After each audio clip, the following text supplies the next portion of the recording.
Unidad formativa 1. Denominación, mantenimiento y rehabilitación psicosocial de las personas dependientes en domicilio. Código U0122. 1. Psicología básica aplicada a la atención psicosocial domiciliaria de personas dependientes. 1.1. Conceptos fundamentales. El primer problema que se plantea cuando se estudia a la población dependiente es identificar cuáles son esos actos corrientes de la vida diaria que deben ser tenidos en cuenta a la hora de evaluar si una persona se encuentra o no en situación de dependencia. Para ello, puede utilizarse un concepto utilizado desde hace tiempo por disciplinas como la rehabilitación o la geriatría, el de actividades de la vida diaria, normalmente denotadas con las siglas ABD. Los diferentes avances en el ámbito de la biomedicina, el aumento de la esperanza de vida y el estado del bienestar también han contribuido a que en el mundo occidental uno de los valores más preciados sea la independencia y autonomía personal. Los conceptos de independencia y autonomía personal están unidos al de actividades de la vida diaria. Las actividades de la vida diaria, ABD, son aquellas actividades que una persona ha de realizar diariamente para poder vivir de forma autónoma, integrada en su entorno habitual y cumpliendo su rol social. Se puede decir que una persona dependiente es aquella que requiere ayuda para la ejecución de una o de varias de estas actividades de la vida diaria. Las actividades básicas de la vida diaria, ABD, se caracterizan por ser universales, estar ligadas a la supervivencia y condición humana, a las necesidades básicas, estar dirigidas a uno mismo y suponer un mínimo esfuerzo cognitivo, automatizándose su ejecución tempranamente. Alrededor de los 6 años, con el fin de lograr la independencia personal. Habitualmente dentro de las ABD se incluyen la alimentación, el aseo, baño, vestido, movilidad personal, sueño y descanso. Las actividades instrumentales de la vida diaria, AIB, conllevan un mayor sesgo cultural. Están ligadas al entorno, suelen ser instrumentales, frente a las primeras que son finalistas, son un medio para obtener o realizar otra acción, suponen una mayor complejidad cognitiva y motrice. Implican la interacción con el medio, tales como utilizar distintos sistemas de comunicación. Escribir, hablar por teléfono, movilidad comunitaria, conducir, uso de medios de transporte. Mantenimiento de la propia salud, manejo de dinero, realización de compras, establecimiento y 8. Cuidado del hogar, cuidar de otro, uso de procedimientos de seguridad y respuesta ante emergencias. Los rasgos distintivos que caracterizan a las actividades básicas e instrumentales de la vida diaria se pueden establecer en torno a los objetivos, es decir, las básicas son un tipo de actividad sobre la que se sustenta algo fundamental, esencial en oposición a la cualidad de mediadoras de las otras, aquellas de las que nos servimos para hacer algo, que utilizamos para lograr algo, y que pueden ser delegadas en otros. La complejidad, las básicas se definen por su sencillez o simplicidad en contraposición con la mayor complejidad de procesos cognitivos y sociales que define a las actividades instrumentales. La privacidad, las actividades básicas, son personales frente a las instrumentales que pueden ser colectivas en el sentido de realizarse para interactuar con el entorno públicamente sin necesidad de intimidad. Estas actividades deberemos realizarlas junto con la persona siempre que sea posible, además de hacerlas adaptándonos a sus características y manera de hacerlas. Es por ello que vamos a estudiar los procesos de envejecimiento, los cambios que se producen, el entorno socioafectivo, la sexualidad y las repercusiones en las necesidades de estas personas. 1.1.1. Ciclo vital familiar. Se entiende como ciclo vital familiar a un concepto ordenador, que intenta explicar la evolución secuencial de las familias y las crisis transicionales que atraviesan en función del crecimiento y desarrollo de sus miembros. Podríamos decir, que describe el transcurrir en la vida que realizan las personas, desde que nacen hasta que mueren, en forma de etapas preestablecidas. Se describe como un ciclo o una espiral, debido a que se suceden tantos ciclos o procesos en forma simultánea de acuerdo al número de miembros que integran dicha familia. Ejemplo, mientras José se transforma en abuelo porque su hijo Pablo tiene un bebé, Pablo pasa a ser padre en el contexto de una familia con niños pequeños, etapa de expansión del ciclo vital, Ignacio es un niño pequeño recién nacido. La importancia del conocimiento del mismo y de sus etapas radica en que es una herramienta muy 9. Potente para poder predecir, acompañar e intervenir si es necesario frente a interrupciones o desviaciones del mismo producto de acontecimientos vitales, o inesperados. Desde tiempos remotos, prehistóricos, el hombre se ha agrupado con semejantes para poder sobrevivir. Constituyó grupos jerárquicamente organizados que le permitían enfrentarse a las dificultades diarias que le ofrecía un entorno hostil.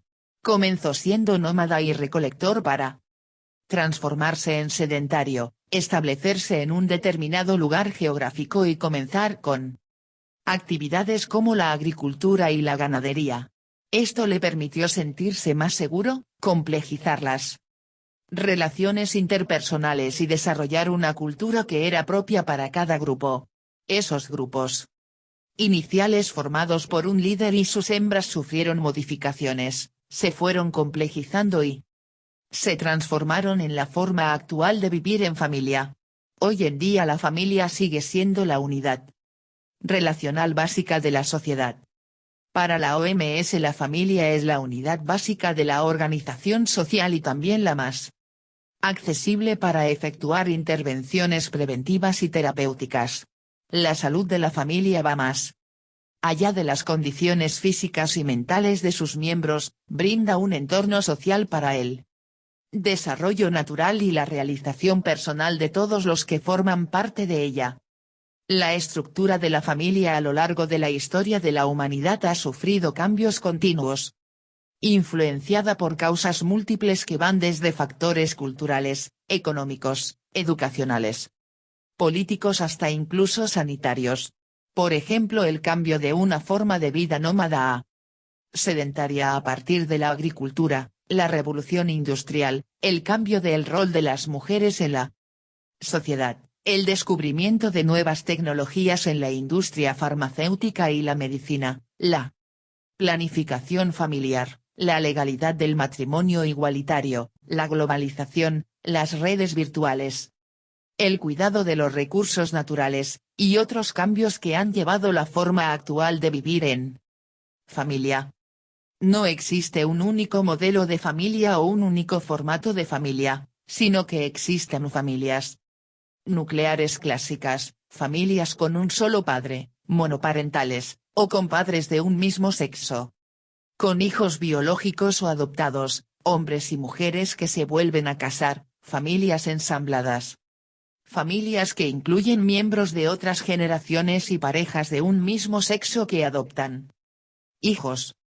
La familia es un sistema abierto en el cual sus miembros se interrelacionan entre sí, cumpliendo cada uno de ellos funciones y roles que irán cambiando y ajustándose de acuerdo a las necesidades de crecimiento de cada individuo. Todos ellos en conjunto irán viviendo etapas cronológicamente bien definidas. 10. Etapas del ciclo vital familiar. Formación de la pareja. Comienza con el adulto joven, soltero y sin pareja que se pone de novio. Forma una pareja y luego se casa hasta el nacimiento del primer hijo. Sucede que un joven conoce a una joven, comienzan a frecuentarse, a compartir espacios y momentos en común. Esto genera un compromiso mutuo, se eligen, son complementarios y deciden que quieren estar juntos. En algunas situaciones pueden convivir previamente, mantenerse en ese estado o luego casarse. El casamiento formaliza y legaliza esta etapa, la cual es convalidada socialmente y por ambas familias. Pero también aparecen otros personajes en escena, las familias de origen de los miembros de este nuevo matrimonio que tiene sus propias costumbres y modalidades de funcionamiento, hermanos, suegros, nueras, cuñados.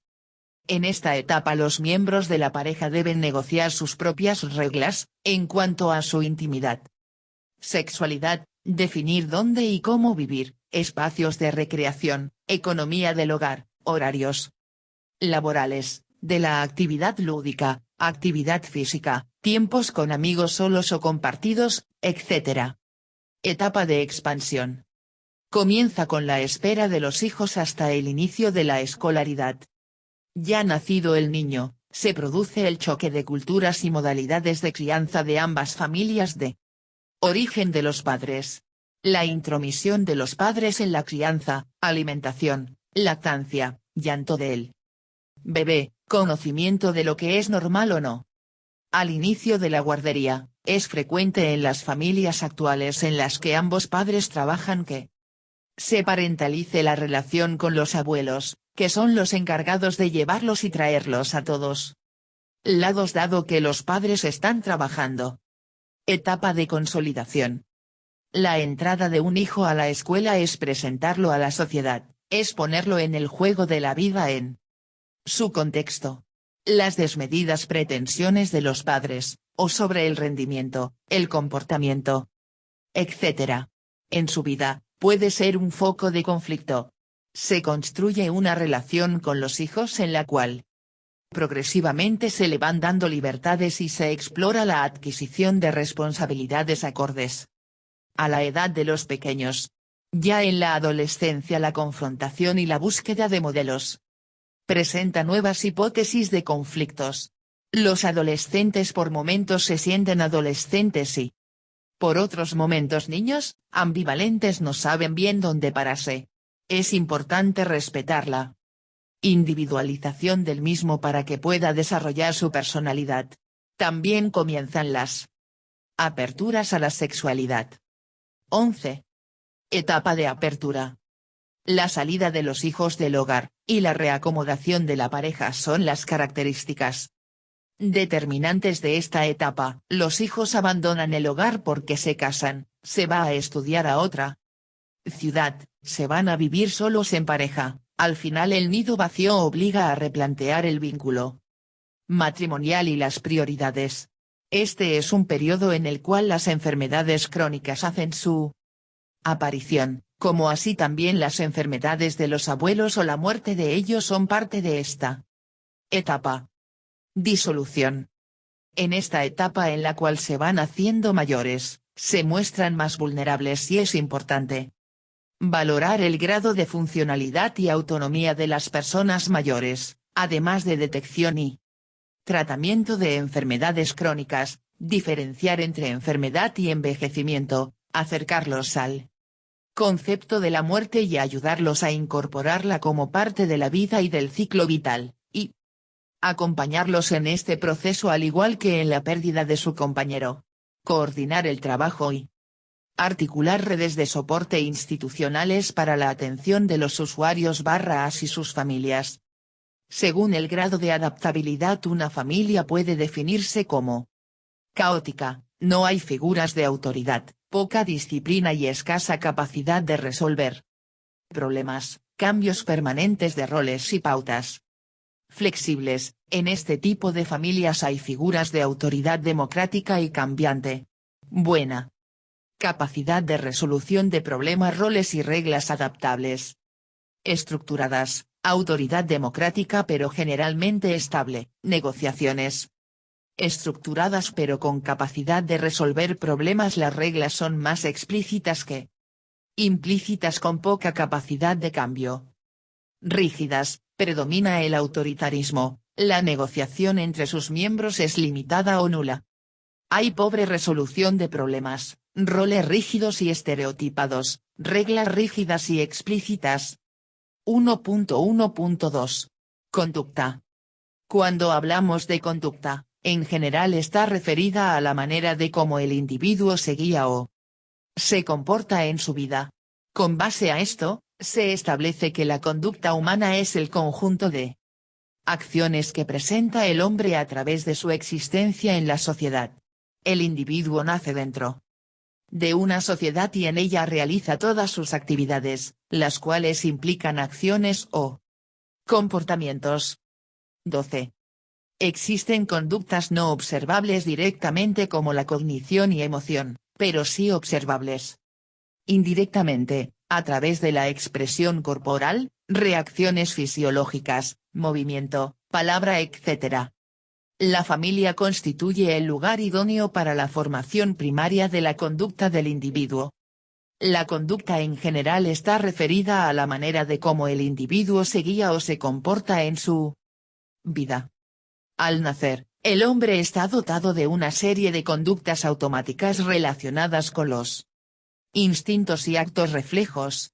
Conforme va creciendo, esta serie de conductas reflejas simples que abarcan toda la actividad del niño, pierde su exclusividad en el comportamiento ante la adquisición de nuevas formas de actuación que no dependen de los reflejos y que son complejas. Se producen así modificaciones de la conducta que son adquiridas por aprendizaje. Los principios que rigen la conducta humana son tres. Causalidad: toda conducta es causada, obedece a una causa. Ante determinada situación, nos comportamos de una manera y no de otra. Según este principio debemos buscar la razón de esta diversidad del comportamiento en hechos anteriores y no en el resultado o realización del mismo. Motivación: toda conducta está motivada por algo. Finalidad: perseguimos siempre un propósito en el comportamiento, y por ella cobra sentido la conducta del hombre y puede ser interpretada. La psicología tiene por objeto conocer científicamente a los seres humanos, para ello, observa su conducta o comportamiento. La psicología estudia la conducta del hombre a partir de la observación de su comportamiento y de sus condiciones. Las formas de la conducta son 4. Las actitudes corporales, los gestos, la acción, el lenguaje. En la conducta humana existen factores influyentes, como son los factores biológicos, los genes. 13. Los factores ambientales o de socialización, influencia de la familia, los amigos y la sociedad en el comportamiento de todo individuo. La conducta natural, es aquella en la cual el individuo actúa de manera común, sin ser inducido por nadie y que además cumple con un estado de equilibrio del individuo en relación a sus fines y actividades. Comer. Necesidades fisiológicas. Instintos. Reflejos. La conducta fomentada, es aquella en la que el individuo actúa de manera inspirada o impulsada por los demás. Se refiere también a las normas culturales que determinan el ambiente de una persona, a las funciones asumidos por las personas dentro de los grupos. Teniendo en cuenta que la conducta se produce como parte de la relación social, cabe distinguir 3 tipos de comportamiento.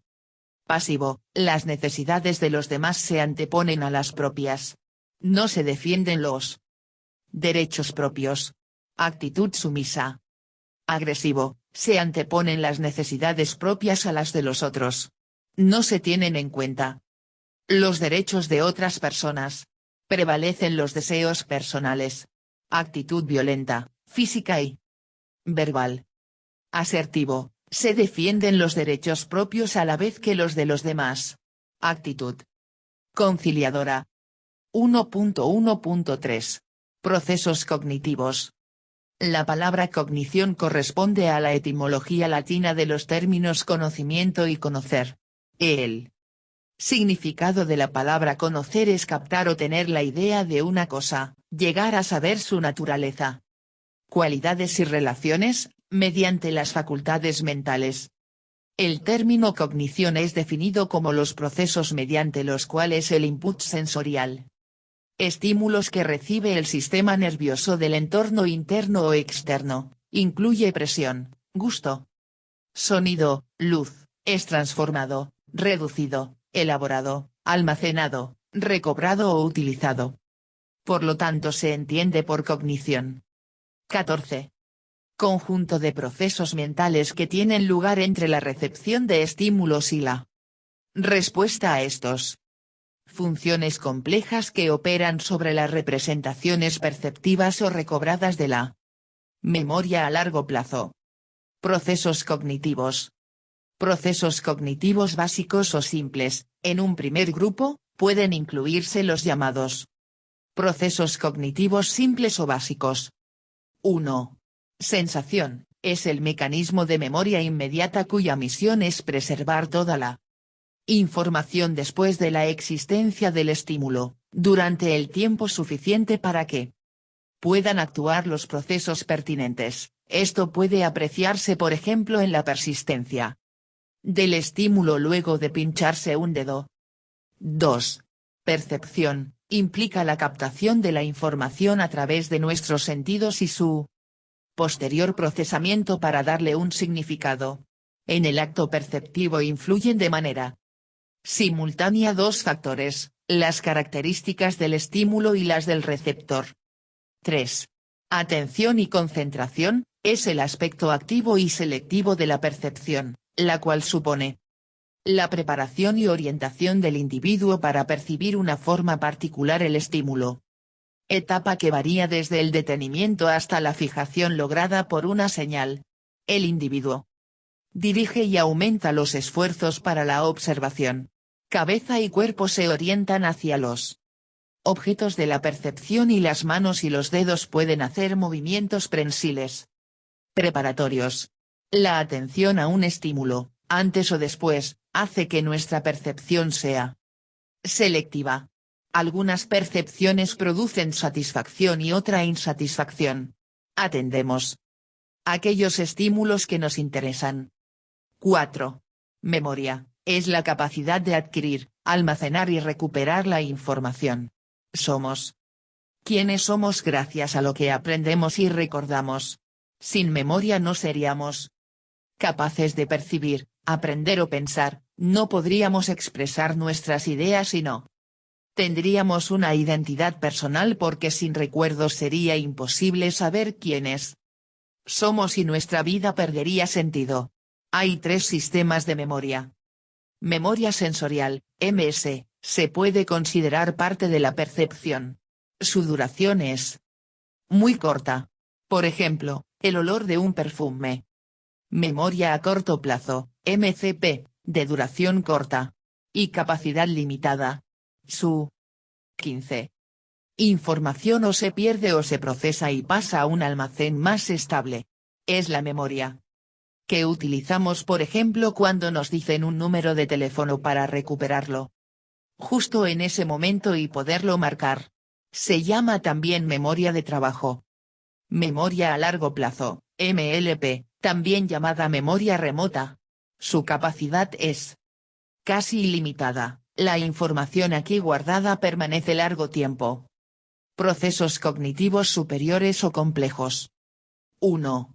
Pensamiento. El pensamiento implica la manipulación mental de información por medio de la formación de conceptos, solución de problemas, pensamiento crítico, razonamiento y toma de decisiones.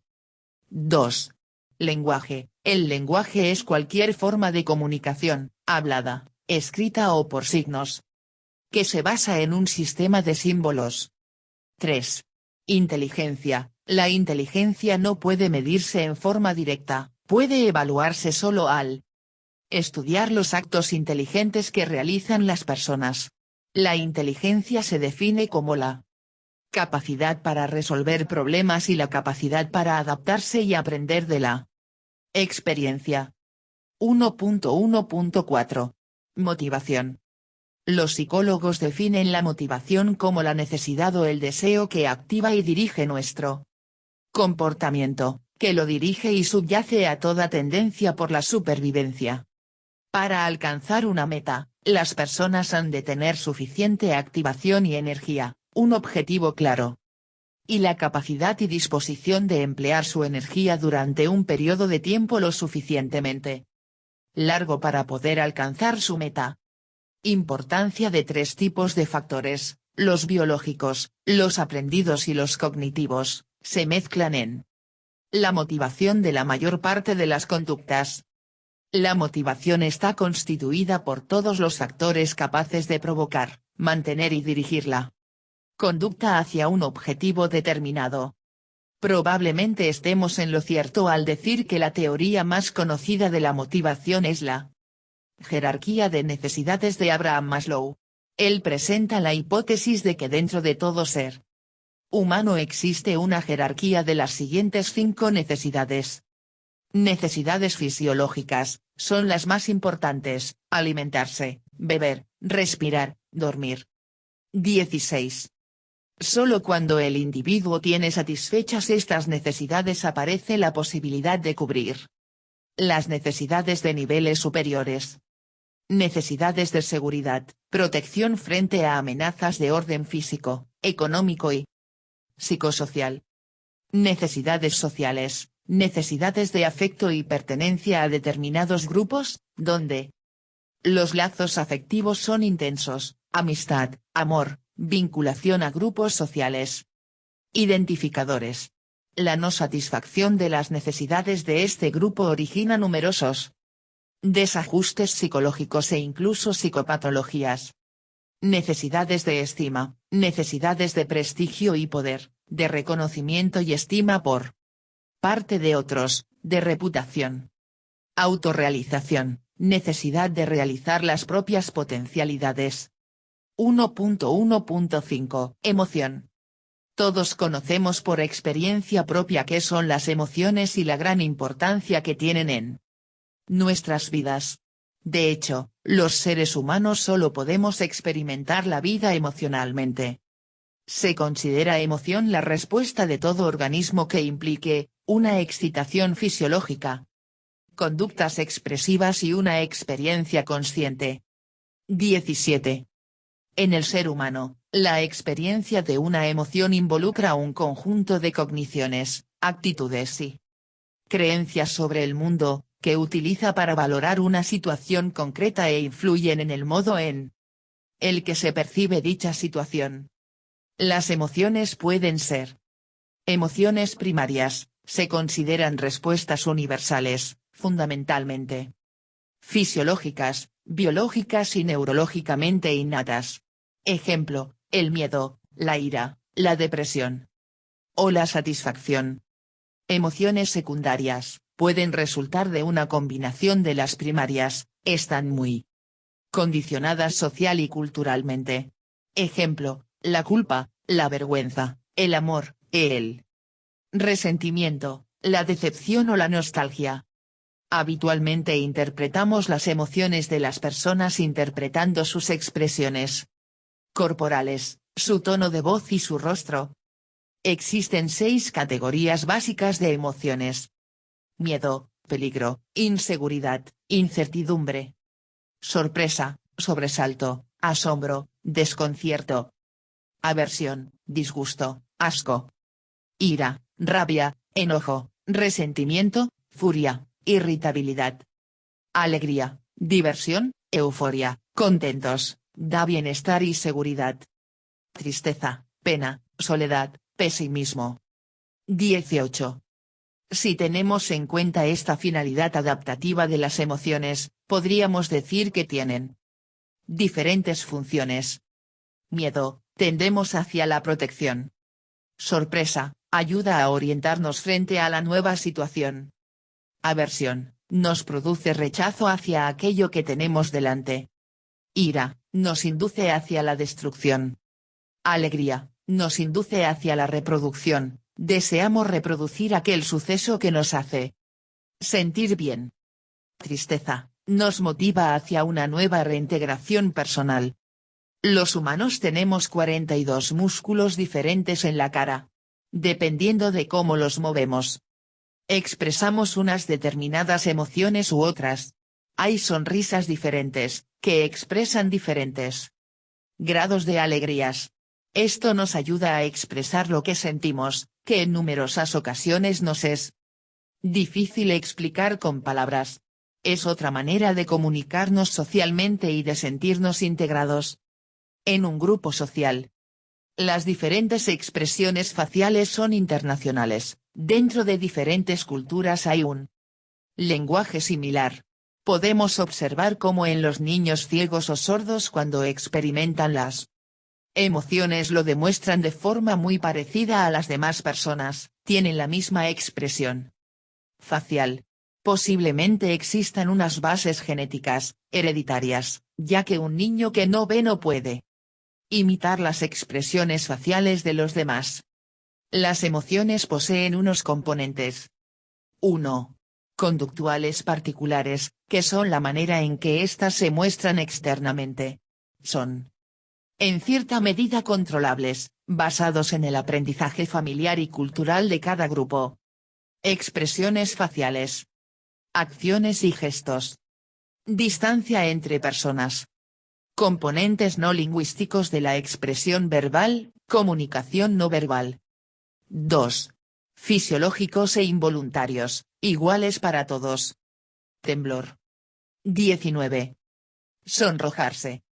Sudoración. Respiración agitada.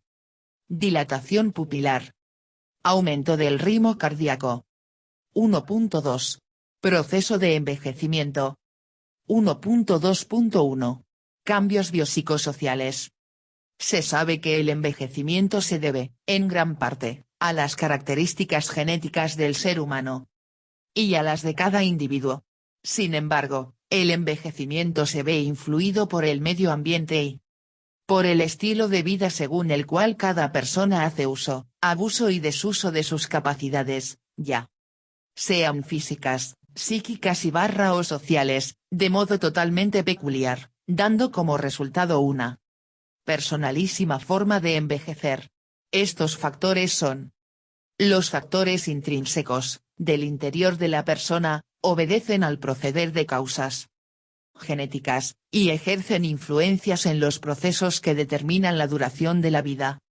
Los factores extrínseco, actúan desde las edades más tempranas de la vida, como las agresiones de la vida moderna, el estrés, la dieta, el sedentarismo y el consumo de tabaco, que inciden en la aparición de enfermedades cardiovasculares y del cáncer antes de la tercera edad, y solo una política de orden social y sanitaria, que promueva mejores estilos de vida, posibilitará aumentar la expectativa de vida de las personas mayores.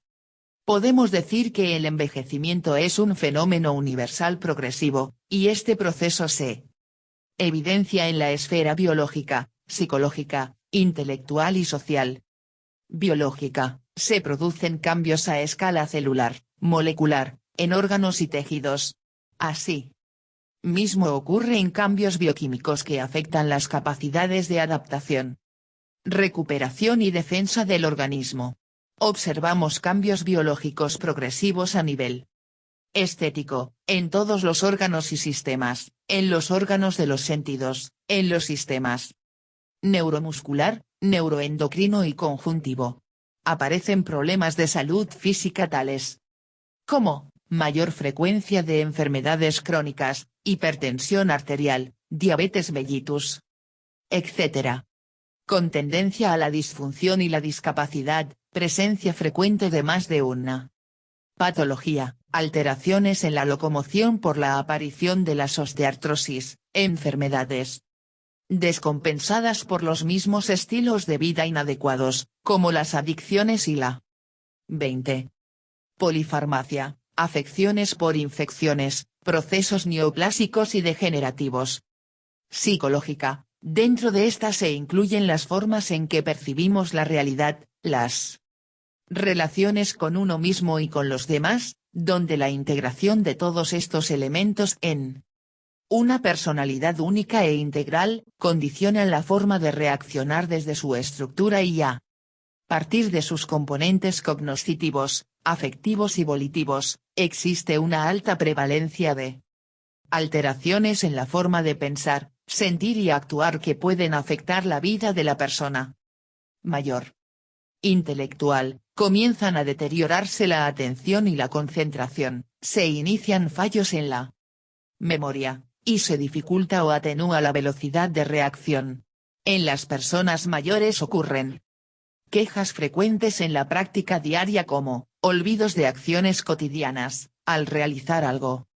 Dificultades para recordar nueva información, pérdida del hilo de la conversación. Estas quejas están relacionadas con la distractibilidad y con funciones cognitivas como la atención o la capacidad de aprendizaje. El proceso de envejecimiento no es idéntico para todas las personas que lo transitan, surgen diferencias según el sector social al que pertenecen, su nivel educativo, su grado de autonomía, su género, las cargas de trabajo que hayan soportado en el transcurso de su vida, o el estilo cultural intrínseco al contexto ecológico y social donde vivieron. Por lo que el ajuste social puede definirse como la adecuada interacción entre el individuo y su ambiente. Las interacciones del individuo con los demás, ocurren dentro de la familia, las asociaciones de amigos y la comunidad. La falta de contacto social, contribuye a delimitar su salud funcional y su capacidad de afrontamiento ante las agresiones del medio. Desde el punto de vista macrosocial deben tenerse en cuenta factores como, pérdidas, del cónyuge, amigos, hijos, familia, aislamiento, determinado por la soledad física o espiritual, por falta de comunicación, ausencia de confidente, lo cual es importante desde el punto de vista emocional, la inactividad física, lo cual conlleva a frustraciones, vida sedentaria y enfermedades crónicas. Inadaptación a la jubilación, sin una debida preparación psicológica y social, supone el paso brusco de una situación activa a otra pasiva e improductiva, que puede llevar a que el individuo no encuentre bienestar ni estimulación en las actividades diarias. Puede verse afectada la situación económica, el estado emocional y la participación social, la insatisfacción con actividades cotidianas. Aparece el síndrome de la vida rutinaria en la persona mayor, pérdida de roles sociales. No querer o no poder ejercer las actividades sociales que antes realizaban limitando su radio de acción. Institucionalización, cuando no tienen los soportes sociales necesarios se convierten en 21. Generadores de alteraciones emocionales, ansiedad, depresión, caída, deterioro cognitivo, etc. Condiciones materiales de vida, vivienda y recursos económicos que repercuten en el bienestar y la calidad de vida, además la edad avanzada que aumenta la morbilidad y disminuye la salud. Desde el punto de vista microsocial, la familia juega roles principales como la adaptación para satisfacer las necesidades de la persona mayor y la aceptación por parte de los miembros de esta de los deseos de las personas mayores, a partir de reajustes en el estilo de vida que les permita participar en la discusión de cuestiones familiares, la comprensión y la protección que sean capaces de brindarles, en dependencia de las limitaciones funcionales que puedan presentar, contribuirán en su beneficio. 1.2.2. Incidencias en la calidad de vida. La calidad de vida es la interacción entre la satisfacción de vida y las condiciones objetivas de vida. Estas últimas engloban la salud, el cuidado familiar, las actividades laborales o recreativas, las prestaciones estatales y la satisfacción de las necesidades de relación social. La calidad de vida es un concepto multidimensional que integra una serie de áreas y es necesario circunscribirlo a ciertas variables personales y contextuales. Diversos estudios gerontológicos se han centrado en el análisis de la calidad de vida y su repercusión en el envejecimiento satisfactorio. Es por ello que la calidad de vida se conceptualiza de acuerdo con un sistema de valores, estándares o perspectivas que varían de persona a persona, de grupo a grupo y de lugar a lugar. Así, la calidad de vida consiste en la sensación de bienestar que puede ser experimentada por las personas y que representa la suma de sensaciones subjetivas y personales de sentirse bien. La vida de las personas mayores está llena de cambios y frecuentemente asociada a enfermedades y pérdidas de muy diverso tipo. Sin embargo, esto no impide que los mayores alcancen niveles aceptables de bienestar físico, psicológico y social. 1.2.3. Evolución del entorno socioafectivo y de la sexualidad de la persona mayor. Evolución del entorno socioafectivo. El envejecimiento es un proceso que dura toda nuestra vida. Constituye un fenómeno que hace referencia a los cambios que se producen a través del ciclo de la vida de las personas, los cuales se encuentran condicionados por el entorno social, económico y cultural en el que viven. Es decir, cada persona se desarrolla dentro de un contexto socioeconómico y cultural que sufre 22 modificaciones en el tiempo, lo que le da nuevos sentidos y significado a sus costumbres y modos de ser. La vejez es, en este sentido, una construcción social, en tanto que cada sociedad le asigna un lugar, le atribuye particularidades en sus representaciones, y le brinda o niega espacios sociales. Si bien tradicionalmente el rol de la familia era considerado como el sostén principal en el cuidado y atención de las personas mayores, las transformaciones sociales de las últimas décadas han producido la disminución en la red de apoyo sociofamiliar de las personas mayores. En estos últimos años de vida es cuando se produce cada vez más el fenómeno de la soledad no deseada por parte de las personas mayores. Se pueden distinguir 4 tipos de soledad, según la escala STR de la Universidad de Granada, 2009. Soledad familiar, se produce cuando hay una falta de apoyo de la familia o cuando la persona mayor no percibe el apoyo como idóneo. Así pues, puede darse tanto si la persona mayor no tiene familia como si la tiene, pero la valoración que de ella hace no le es óptima.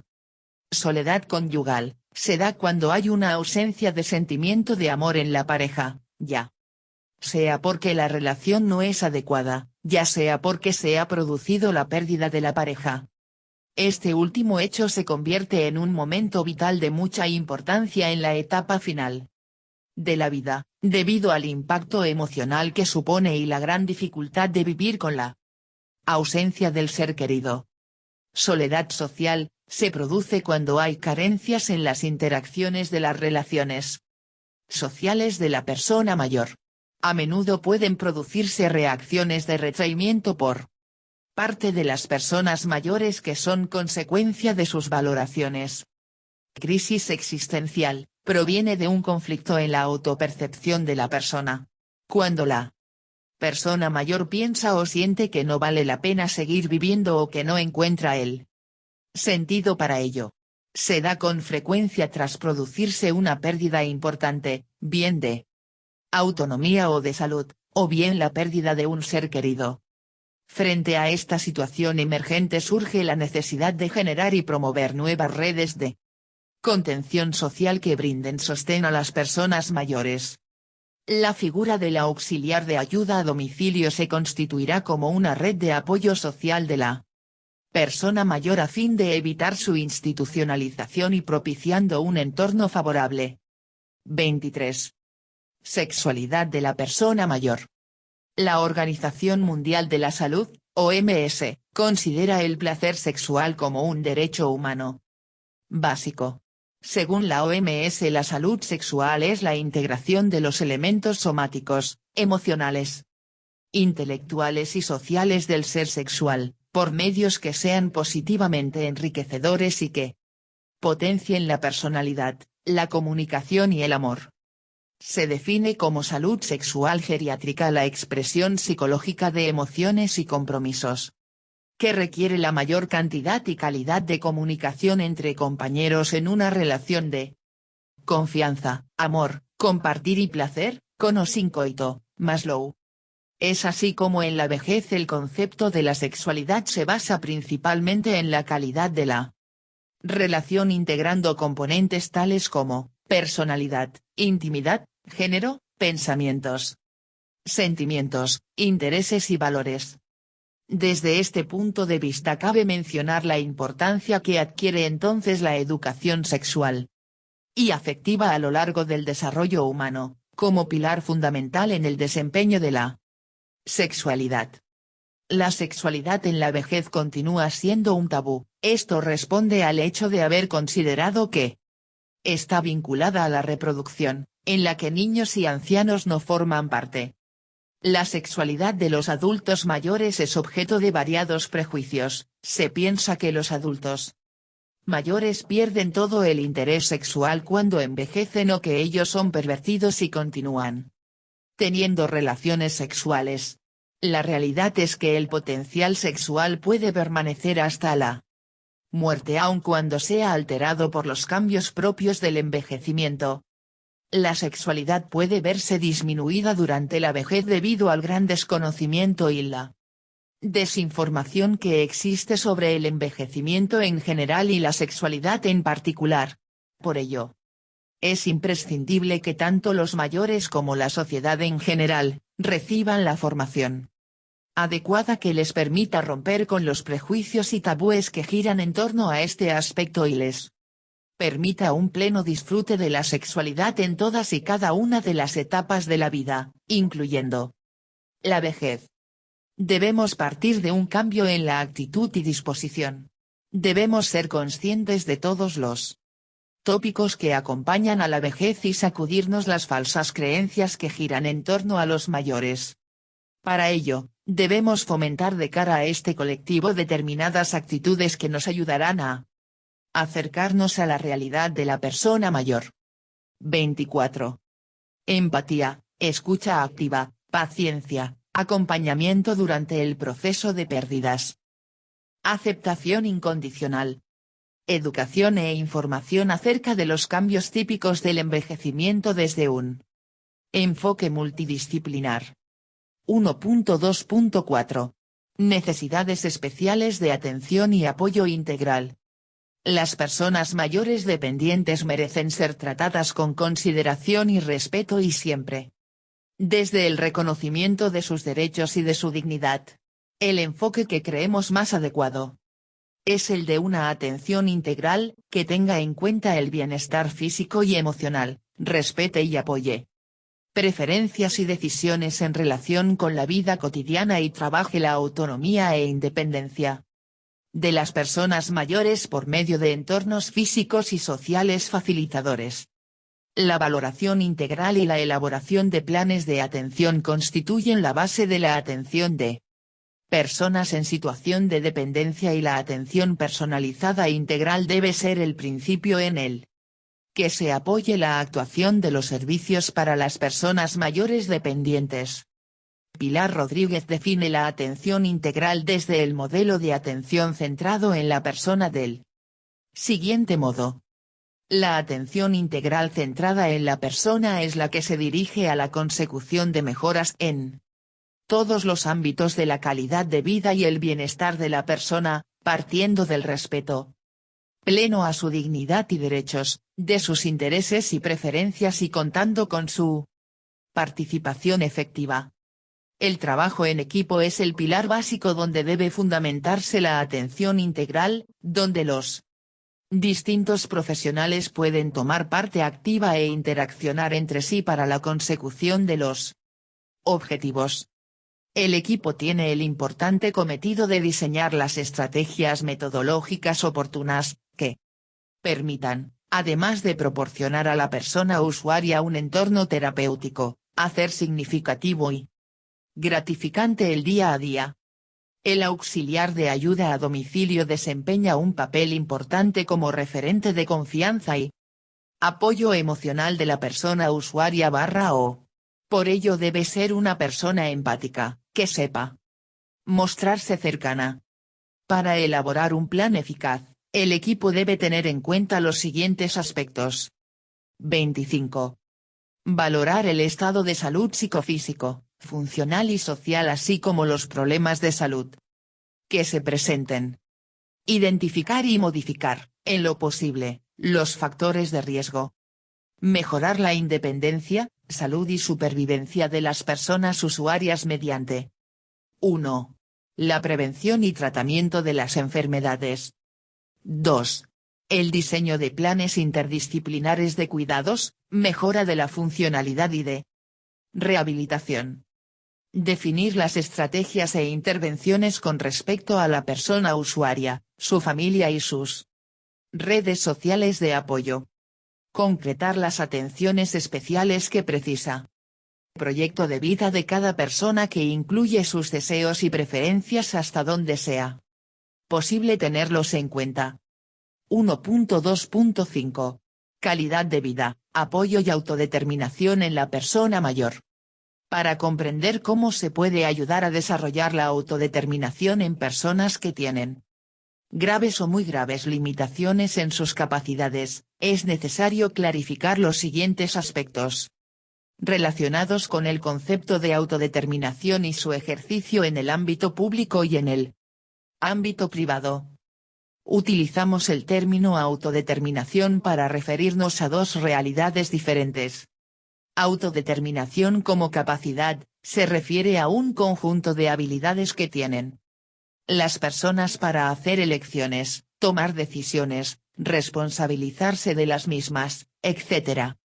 En este sentido es una adquisición de las personas que se desarrolla mediante el aprendizaje, la interacción con otros y con uno mismo.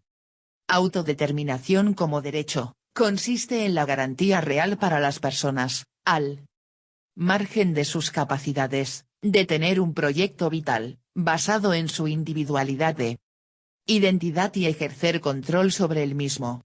En el caso de personas gravemente afectadas, el ejercicio de la autodeterminación puede ser, en gran parte, indirecto, mediado por otros, y se logra mediante los apoyos adecuados. Ejemplo, un amigo mío queda inconsciente en un accidente. El médico dice que se pueden utilizar con él dos tipos de tratamientos, el A o el B, y que ambos son igual de efectivos, pero que mi amigo 26 sufriría menos con el tratamiento A que con el B, porque tiene menos efectos secundarios. Yo sé, o creo, que mi amigo, si estuviera consciente, elegiría el tratamiento B, aunque le hiciera sufrir más. Porque el tratamiento A se investigó con animales vivos, lo que mi amigo desaprueba totalmente. Sí. Yo pido que se le aplique el tratamiento B, que es el que él hubiera elegido libremente, yo le estoy garantizando el derecho de autodeterminación.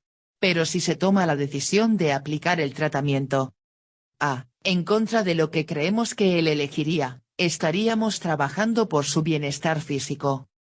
El apoyo imprescindible para una persona que tiene pocas habilidades para la autodeterminación es el de ayudarle a construir un proyecto de vida significativo y coordinar una red de apoyo que le ayude a desarrollar y cumplir ese proyecto. La planificación centrada en la persona, es una metodología que da poder efectivo a la persona. Y, en ese sentido, garantiza su autodeterminación. Contribuye a garantizar el respeto a la dignidad de la persona, imaginar e identificar visiones de futuro positivas y posibles basadas en cómo quiere vivir y posibilitar cambios inmediatos en su estilo de vida. El objetivo principal es que la persona con discapacidad tenga la oportunidad de formular planes y metas que tengan sentido para ella, en negociación con las personas más importantes en su vida. En este sentido, y teniendo como base la confianza en las relaciones sociales, se busca establecer y fortalecer la colaboración permanente con su círculo de apoyo, tanto natural, miembros de la familia, amigos, como profesional, para cumplir la finalidad anteriormente expuesta. La planificación centrada en la persona debe ser flexible, porque tener un plan no implica tener una rutina inmodificable. Posibilitadora de soportes. Coordinada. Participativa, entre la familia, profesionales y distintos agentes del entorno. Es necesario crear un grupo de apoyo a la medida de cada persona, formado por miembros de su red natural y profesional de apoyo y en los que exista una persona que ejerza el rol de facilitador de cada sesión de trabajo y se responsabilice de todo el proceso de planificación individual de esa persona. A continuación se realizan algunas sugerencias que pueden ayudar a implantar esta forma de trabajo. 27. En relación a la persona con discapacidad. 1. La persona debe de tener la oportunidad de elegir a los participantes y cómo quiere que sea su sesión. En este sentido es necesario preguntarle si quiere que se utilice esta metodología para apoyarle y quién quiere que participe, apoyos naturales, la propia persona con discapacidad, algún miembro de su familia, amigos o pareja, vecinos, voluntarios. Y apoyos profesionales, personal de atención directa y otros, trabajador social, psicólogo, médico. En el caso en que la persona tenga importantes dificultades para comunicar esto, indagar qué elegiría ella y qué personas le gustaría que participasen. 2. Ver las sesiones de planificación centrada en la persona como una oportunidad para reforzar a la persona y mejorar su autoestima. Para ello es necesario centrarse más en las capacidades y puntos fuertes de la persona que en las limitaciones y deficiencias, procurando crear un clima agradable y de apoyo a la persona. 3. Respetar la visión subjetiva que la persona tiene de sí misma, de su vida y de su futuro, ayudándole en el proceso de construir planes y metas en coherencia con sus posibilidades y con las oportunidades de su entorno y de su cultura.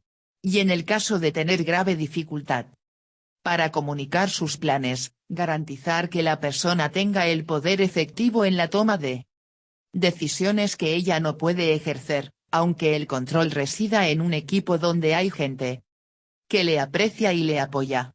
Esto hace que el poder esté en el individuo, mediado por el grupo, y no esté exclusivamente en las decisiones individuales de las personas que le atienden en cada momento. 4. Confiar en que las personas con discapacidad son los principales especialistas en su propia vida, y por lo tanto confiar en que saben decidir. Esto implica que el grupo de personas significativas que le apoye, tolere posibles desacuerdos e incertidumbres. 5. Hay que proporcionar el tiempo suficiente y facilitar los canales de comunicación adecuados para aquellas personas que tengan miedo o no sepan expresar sus gustos, intereses y metas de futuro. 2. Relación social de las personas mayores y discapacitadas. 2.1. Características de la relación social de las personas dependientes.